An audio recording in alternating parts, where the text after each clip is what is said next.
Iowa Governor Robert Ray died over the weekend. He was described as a true gentleman and a great leader. Many people mourn the loss of his life as they look back on the man who not only did so much for the people of Iowa, but people worldwide. So he was a father figure, among other things. He was a mentor.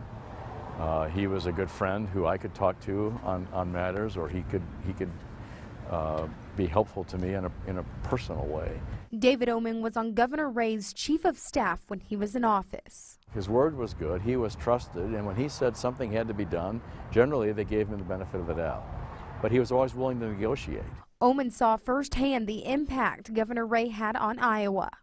Everything that he did always had a forward spin to it. What can we do now that will make the state better in 20 or 40 years? Well, now we are 20 to 30 to 40 years beyond, and we're still reaping the benefits of his leadership. Even if his decisions were not popular in the public eye. Dealing with the farm crisis in Iowa and refugee and immigrant relocation from our Tie-Dom population to the Boat people to the Iowa Shares Initiative. And at the time that happened, it was not popular within the state of Iowa. But Governor Ray believed it was the right thing to do because people were dying and they needed our help. Scott Raker is the executive director of the Robert D. and Billy Ray Center at Drake and can testify to Governor Ray's legacy he left on campus after he was president. He'll be noted, I believe, as a legacy of civility, of ethical leadership, and doing the right things for the right reason.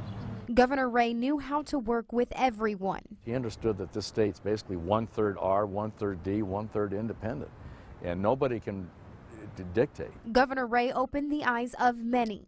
He broadened my horizon dramatically, and he showed one how to live in public life, in the public square, so to speak, which is tough. And on Governor Ray's last day in office, he left on a high note after the press hosted a party and he finally said goodbye. I will be forever grateful for the opportunity to have served and led Iowa during these exciting times.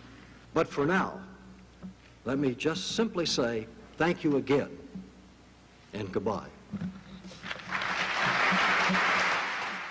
The former governor died yesterday at the age of 89. He dealt with Parkinson's disease and died of natural causes.